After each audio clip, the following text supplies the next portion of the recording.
Isang mapagpalang araw po sa ating lahat. Magandang araw at gabi po dyan sa mga silent viewers at solid supporters ng EDC. May galap shoutout po at kamusta po kayo? So yun mga kalingap at wow, grabe nga po at good news nga po ito. EDC, tuloy na ang pakilig. Sagot sa mga inaabangan ng lahat. Beyonce napayakap at napakis nga po kay Edu dahil sa sobrang miss niya ito mga kalingap. Yan nga po ang ating pag-uusapan maya-maya na lamang, pero bago po yan, kung bago ka pa lang po sa aking munting YouTube channel, palike, share, and subscribe naman po at pakipindot na rin ng notification bell para lagi po kayong updated sa aking i-upload na video. At paalala rin po, bago po tayo magbigay ng ating mga komento at opinion, itapusin po muna natin ang kabuuan ng video. Nang sa ganun nga po akma po ang ating i-comment mga kalingap.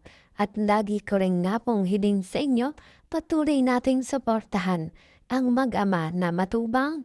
Napakaganda nga po yung ipinapakita nila sa atin, mga pagbibigay saya at tulong sa ating mga kababayan. Ipatuloy po nating suportahan at imaraton mga kalingap.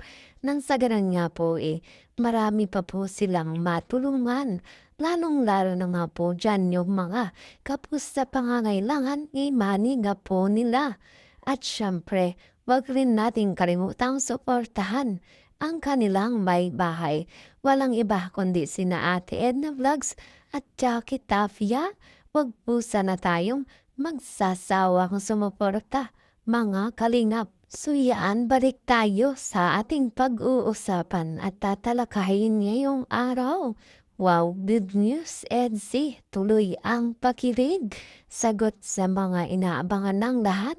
Heto nga po at talagang mong Beyonce napayakap at kiss kay Edu sa sobrang miss. At yan nga po mga karingap at talagang good news nga po ang naging resulta sa inaabangan ng lahat. At talaga namang ito nga po yung pinakahihintay ng lahat mga kalingap, yung mga magaganap sa birthday ni Kalingap Edu, na kung saan ay sinabi nga po ni Kalingap Rob na matutuloy ang EDC kung makikita natin si Beyonce sa birthday ni Papa Eds. At kung walang araw po si Beyonce doon, alam na po natin na wala na nga po walay na ang EDC. At yan nga po, kung mapanood natin sa vlog ni Kalinga Frap, talaga namang Beyonce ay hindi nga po nagpahuli at talaga namang hindi niya papayagang hindi siya makadalo dito sa birthday ng kanyang minamahal o ng kanyang hubby, sapagkat siya nga po yung mas kailangang makita rito o bilang isang kapartner o bilang isang ka-love team. Siyempre, hindi pwedeng mawala si Beyonce rito mga kalingap. At dahil nga po nakarating itong si Beyonce natin sa kaarawan ni Papa Eds, halos lahat nga po ay natuwa at talagang kinilig dito sa kanilang ang ginawa sa mga kaganapan dito sa birthday. Lalo na nga po mga kalingap sa part na kung saan ay talagang si Beyonce ay napayakap at kinis nga po itong si Papa Eds natin. At talaga namang halos kinilig ang lahat dito mga kalingap. Bukod pa nga po dyan, Edu natin talaga namang sobrang ganda nga po yung kanyang hinihiling o wish mga kalingap sa kanyang birthday. At nais na nga po ng katahimikan na dahil nga po medyo magulo ang kalingap, lalo na nga po pagdating sa love team dahil hindi talaga nawawala yung mga pangbabash mga kalingap. At syempre, wish ni Beyonce para kay Papa Edsay, sana lagi siyang gabayan nito at mag-iingat siya sa kanyang ginagawa, lalo na nga po sa part na sa kanyang pag-i-scout sa mga kanyang beneficiary o sa mga kanyang paglakad kung saan man mga kalingap.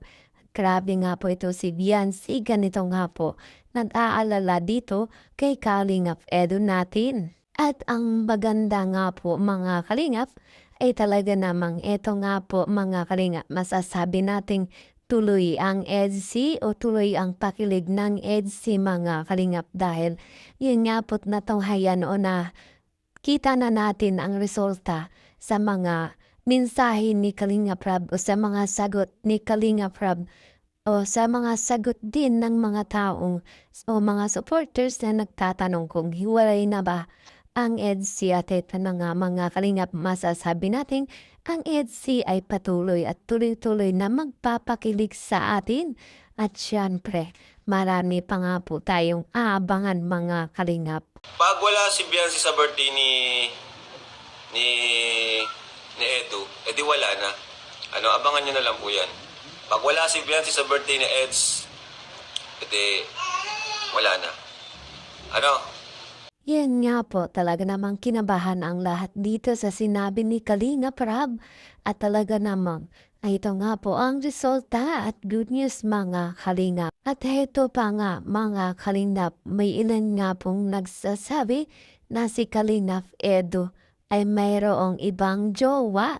At dahil nga po dyan talaga namang pati si Kalinga Prab ay napasabing hindi nga po ito totoo. May jowa si Edu na iba at alam, ay nako, mahirap pong magsalita ng mga ganyan nung wala tayong ebidensya. Di natin alam ang mga At yan nga po ay sinabing meron nga raw pong jowang iba itong si Papa Eds natin at hindi nga raw po itong si Beyonce.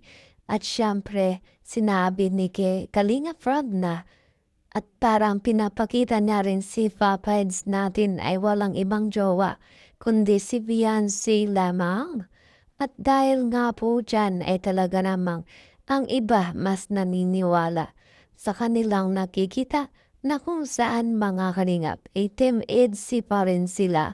Nakikita nila kung gaano sweet o maalaga itong si Kalingap Edu dito kay Beyonce at syempre sinasabi din naman talaga ng lahat o sinabi na rin ni Beyonce na si Papa Eds ay jowa niya na mga kalingap. At syempre dahil nga po dyan, ay yan na nga po ang inaasahan ng lahat na yung dalawang ito ay magkarelasyon na. At syempre hindi lamang nga po bilang love team, kundi sila na nga po dalawa mga kalingap. At yan nga po ang aking update ngayong araw patungkol kung saan sa good news dahil ang EDSI ay patuloy nga po at tuloy-tuloy ang pakilig sa atin.